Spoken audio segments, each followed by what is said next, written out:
Good morning my dear brothers and sisters. యేసుక్రీస్తు వారి శ్రేష్టమైన నామంలో ఈ ఉదయకాల సమయంలో మీ అందరికీ కూడా శుభాభివందనాలు ప్రకటిస్తున్నాను. మీరంతా బాగున్నారా? క్షేమంగా ఉన్నారు కదా? యెహోవా నా కాపరి, నాకు లేమి కలుగదు అని కీర్తనకారుడు అన్నట్టుగా దేవుడు మనకు కాపరిగా ఉన్నప్పుడు లేమి లేని, కొరత లేని జీవితంలో మనం ఎదుగుతూ ఉంటాం. బలమైన కార్యాలు ప్రభు మన జీవితాల్లో జరిగించి మన ద్వారా అనేక మందిని వెలిగించాలని ప్రభు ఆశపడుతున్నాడు. ఈరోజు మీరందరూ కూడా ఆత్మలో ఎదగాలని, కృపలో వర్ధిల్లాలని, క్రీస్తు ప్రభుని గురించిన జ్ఞానంలో అభివృద్ధి పొందాలనే ప్రతిరోజు మీకోసం ప్రార్థన చేస్తున్నాము. దేవుని సేవకులుగా మా కోరిక మరియు మా అభిలాష అదే. దేవుని వాగ్దానాలు మనందరికీ గొప్ప ధైర్యాన్ని ఇస్తాయి కదా. ప్రతి సందర్భంలో కూడా మనకు కావాల్సిన ధైర్యము వాగ్దానాల ద్వారా మనం పొందుకోవచ్చు. ఇక్కడ వాగ్దానాలు ఎంత బలమైనవో, వాగ్దానాలు చేసిన దేవుడు మరింత శక్తి కలిగినవాడు. ఆయన సర్వశక్తి గల దేవుడని లేఖనం సెలవిస్తాను. అలాంటి దేవుడు వాగ్దానం చేశాడంటే వాటిని మరిచిపోయేవాడు కాదు, వాటిని వదిలిపెట్టేసేవాడు అసలే కాదు. వాగ్దానాలు నెరవేర్చే దేవుడు కాబట్టి దైవికమైన వాగ్దానాల మీద మన దృష్టి నిలుపుదాం. ఈరోజు వాగ్దానంగా ఆదికాండము 14వ అధ్యాయము 19వ వచనాన్ని మనం చదువుకుందాం.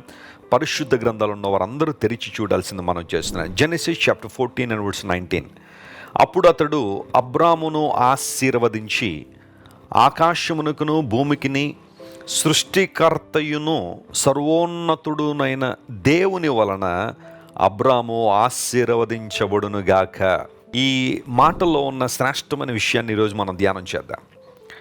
అబ్రహాము ప్రార్థనాపరుడని మనకు తెలుసు. అబ్రహాము విశ్వాస వీరుడని మనకు తెలుసు. అబ్రహాము విజ్ఞాపనకర్త అని మనకు తెలుసు, చక్కగా విజ్ఞాపన చేసేవాడని. అబ్రహాము ఆతిథ్యం చేసే వ్యక్తిని మనకు తెలుసు. అబ్రహాము విధేయతలో ముందున్నాడనే విషయం మనకు తెలుసు. కానీ ఆదికాండం 14వ అధ్యాయంలో మనం నేర్చుకునే ఒక నూతన విషయం ఏంటంటే, అబ్రహాము యుద్ధ వీరుడు కూడా. యుద్ధం చేయాల్సిన సమయం వచ్చినప్పుడు అబ్రహాము చాలా గట్టిగా పోరాడాడు. మనందరికీ తెలుసు కదా, బబులోనుకు సంబంధించిన 4 రాజులు ఈ సొదొమ గొమొర్రా ప్రాంతాలకు సంబంధించిన 5 రాజులను పట్టుకుని వెళ్ళిపోతున్న సమయం అది. అప్పుడు అబ్రహాముకి ఆ విషయం తెలిసింది. లోతు అప్పటికే సొదొమ గొమొర్రాలకు వచ్చేసాడు కాబట్టి లోతు కూడా చెరపట్టబడి ఉన్నాడని అబ్రహాం ఎప్పుడైతే తెలుసుకున్నాడో, తన మాత్రమే కాకుండా తన ఇంటిలో పుట్టి అలవర్చబడిన 318 మంది పని వాళ్ళని వెంటబెట్టుకుని అబ్రహాము శత్రు రాజులను తరిమాడు. అబ్రహాము వారిని జయించి లోతును విడిపించాడు, ఆ రాజులను విడిపించాడు, ఆస్తిని విడిపించాడు.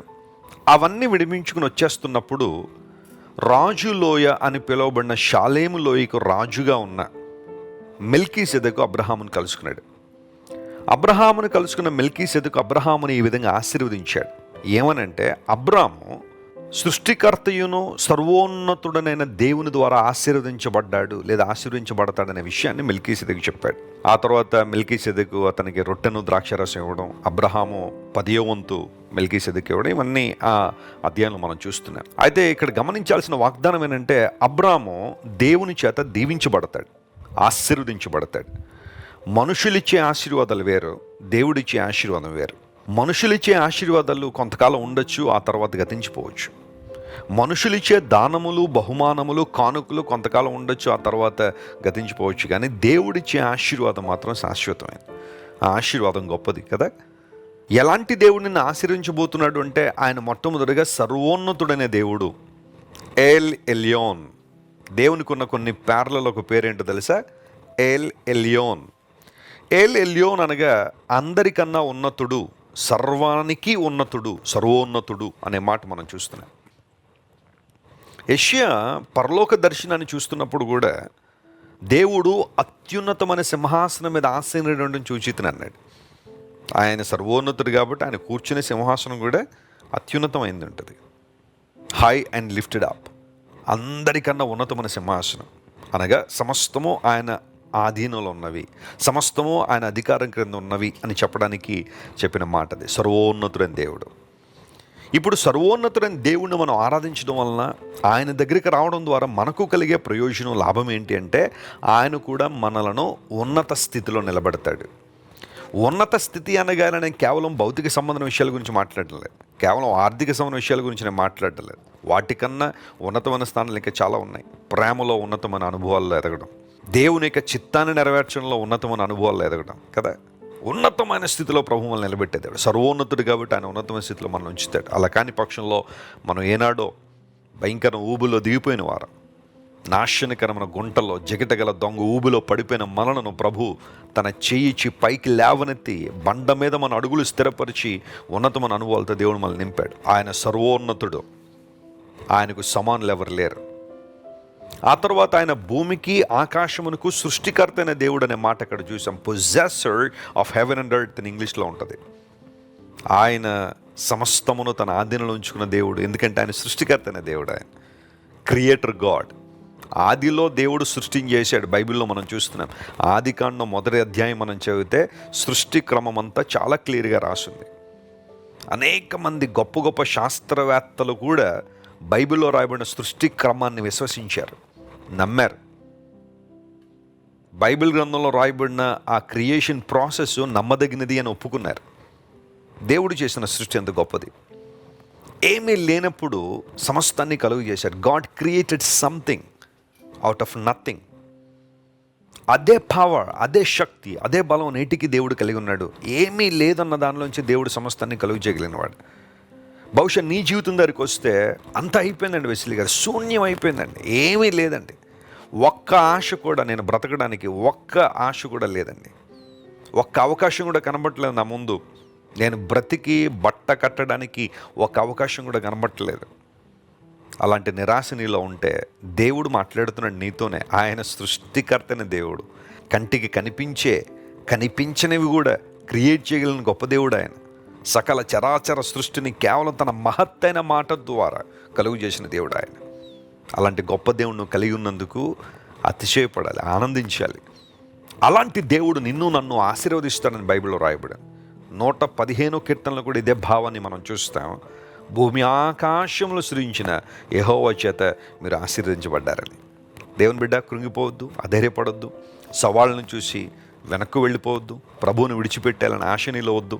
ప్రభువుని గట్టిగా పట్టుకో, విశ్వాసంలో ఎదుగు, భక్తిలో ఆయన్ను మెప్పించడానికి ప్రయత్నించాయి. అనుదినము దేవుని యొక్క కృపలో వర్ధిల్లగలిగితే గొప్ప కార్యాలు చూస్తావు.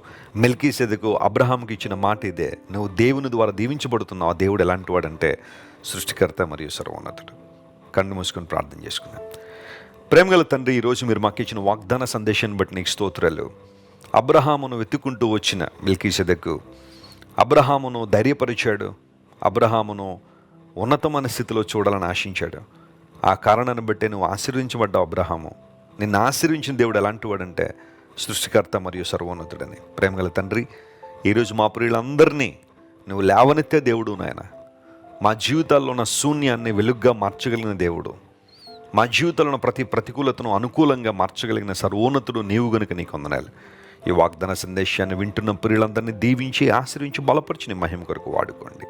ఈ రోజంతలో కావలసిన స్వస్థత, విడుదల, అభిషేకము, ధైర్యము, నెమ్మది ప్రతి ఒక్కరికి మీరు దయచేయండి. ఘనత, మహిమ నీకే చెల్లిస్తూ యేసయ్య నామం పేరిట అడిగి వేడుకొనిచున్నాం తండ్రి. Amen, amen, amen. God bless you dear friends. Have a wonderful day. Christ worship centre ఓ బలమైన సంఘ ఉజ్జీవం. కొన్ని సంవత్సరాల క్రితం కేవలం 2తో ప్రారంభించబడిన పరిచర్య నేడు ప్రపంచవ్యాప్తంగా లక్షలాది మందిని ప్రభావితం చేయుచున్నది.